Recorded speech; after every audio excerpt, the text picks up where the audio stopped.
Salut disciples et bienvenue dans mon cours de latin pour tout public. Allons droit au but. Voici un texte en latin. Vous, lorsque vous voyez ce texte, vous percevez à peu près ceci. Quant à mon œil aiguisé, voilà ce qu'il détaille.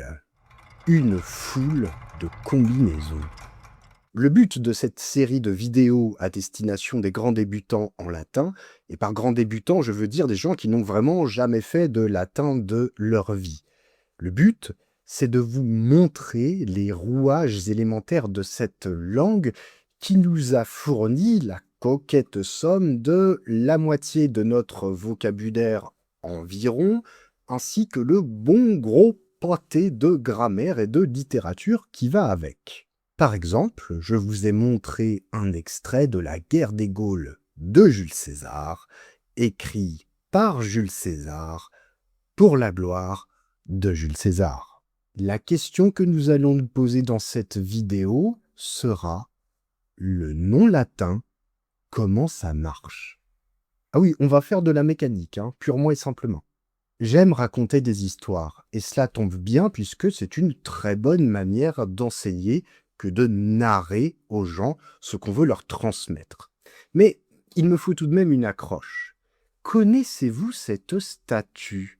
Elle représente deux jumeaux abandonnés et nourris par une louve. Ils fonderont la ville éternelle de Rome et trancheront le sujet de la royauté dans des conditions plus ou moins heureuses, mais nous y reviendrons dans les prochaines leçons. Bref, cette statue qui date du Moyen-Âge. Oui, parce que tout le monde pense qu'elle vient de l'Antiquité, mais c'est pas le cas. En fait, elle date du Moyen-Âge. Cette statue représente les deux nourrissons, les deux jumeaux, Rémus et Romulus, deux noms latins que nous avons consciemment préservés en langue française. Cependant, le mot louve, lui, est le fruit d'une évolution. Alors, comment est-ce qu'on dit louve en latin? Eh bien, ce n'est pas très compliqué, on dit lupa. Oui, en latin, la lettre U se prononce OU. Retenons-le pour la suite. Pour désigner Monsieur Loup, qui, à mon avis, est parti acheter du lait et des cigarettes et n'est jamais revenu, pour désigner Monsieur Loup, nous dirons très simplement lupus.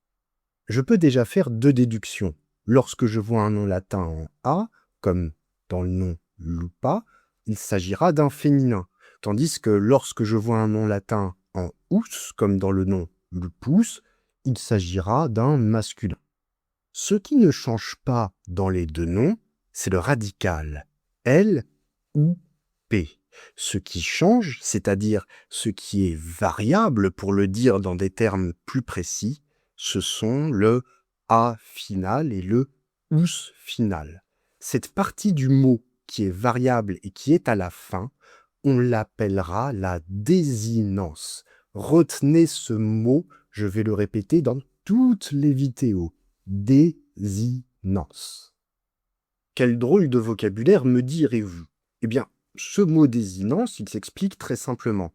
Il vient du verbe latin desino, qui veut dire cesser, se terminer. Ainsi, la désinence est l'endroit où le mot se termine, tout simplement.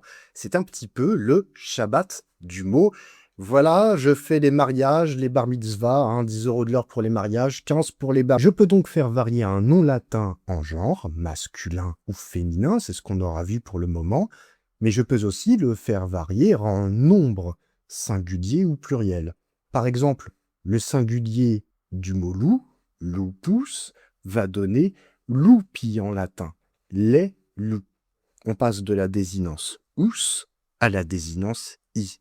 Et cette désinence i, elle exprime deux choses. Elle exprime le genre masculin et le nombre pluriel. Ce qui nous permet de dire qu'une seule et même désinence peut exprimer plusieurs choses. La désinence, par exemple, en A de lupa, exprime le genre féminin et le nombre singulier. La désinence ou de lupus exprime le genre masculin et le nombre singulier. Vous avez peut-être aussi remarqué que les articles le, la, les Eh bien, je ne les ai pas utilisés en latin, ou tout du moins, je n'ai pas utilisé d'équivalent. Pour une raison très simple, il n'existe pas en latin. Le nom lupus suffit à dire le loup. Jusqu'ici, le fonctionnement du nom latin ressemble beaucoup au fonctionnement du nom français. On peut le mettre au masculin ou au féminin, on peut le mettre au singulier ou au pluriel, mais vous vous en doutez, il y a plus. Isolons quelques rouages, ou plutôt je vais isoler quelques rouages, parce qu'après tout, le travail d'un prof, c'est d'abord de montrer d'exemples afin d'être imité par la suite. Nous allons faire une phrase en latin, mais alors vraiment une phrase très simple. Le maître aime le loup. En latin, le maître, ça va se dire dominus, d'accord? Dominus. Le verbe aimer à la troisième personne se dira amat, A-M-A-T. Oui, en latin, on prononce toutes les lettres, y compris le T final dans amat, ok? Donc on a dit le maître dominus, aimer à la troisième personne amat, et enfin le loup, on l'a déjà vu, il est bien connu, ce sera lupus. Je m'attends pour la phrase « Le maître aime le loup » à obtenir la séquence suivante, dominus, puis amat, puis lupus. Voyons voir ce que cela donne quand on assemble nos mécanismes.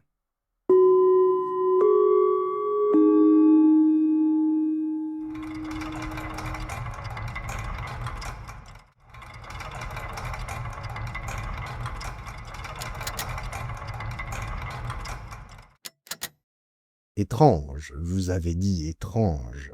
On lit dominus amat lupum et pas lupus.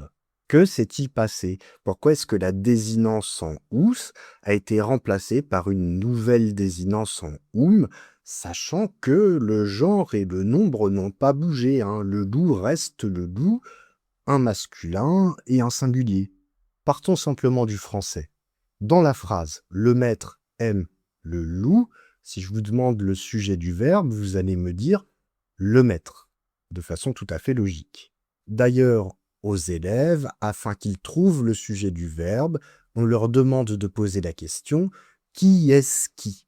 Par exemple, ici, « Qui est-ce qui aime le loup ?» Réponse « le maître ». Le maître est donc sujet du verbe « aimer ». Mettons le verbe en rouge et soulignons le sujet. Je vous conseille d'avoir une boîte à crayons bien remplie pour le cours du latin parce qu'on va sacrément barbouiller. Dans notre phrase, il nous reste à identifier la fonction de le loup. Le loup, ici, est complément d'objet direct du verbe. Rappelez-vous, sur les bancs de l'école, quand on vous faisait poser la question « Le maître aime qui ?» Le maître aime quoi? Réponse le loup est donc complément d'objet direct du verbe. Nous dirons complément d'objet pour aller plus vite. Aujourd'hui, la question a un petit peu changé pour trouver le COD du verbe. On doit poser la question qu'est-ce que? Qu'est-ce que le maître aime? Point d'interrogation. Réponse le loup, donc le loup est COD du verbe. Reprenons notre phrase en latin. Dominus amat lupum. Est-ce que vous voyez où je veux en venir là? Dominus, le maître, filié en ous parce qu'il est sujet du verbe, tandis que lupum finit en parce qu'il est complément d'objet du verbe. Résumons tout ce que nous avons appris jusque-là sur la désinence en latin. En latin, la désinence exprime trois choses. Elle exprime le genre, jusque-là nous avons vu le masculin et le féminin. Elle exprime le nombre, le singulier et le pluriel, mais elle exprime aussi la fonction, sujet, complément d'objet, etc. Il existe encore aujourd'hui des langues où ce système existe toujours. C'est le cas par exemple de l'allemand ou bien des langues slaves. Allons encore un peu plus loin et essayons notre système pour voir s'il fonctionne bien.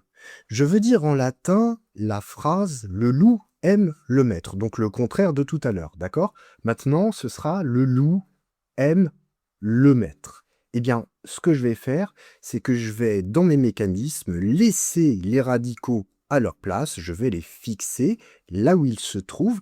Je vais tourner les roues qui sont autour, ces roues qui portent les désinences. Et je vais obtenir alors Dominum, Armat, Lupus. Si je prête uniquement attention au radical et que je dis des mots dans l'ordre, j'ai l'impression que Dominum est le sujet du verbe parce que c'est le premier que je vais dire dans l'ordre de lecture. Or, ce n'est pas le cas. Il faut impérativement prêter attention aux désinences. Et ça, vous allez apprendre à le faire pendant des semaines.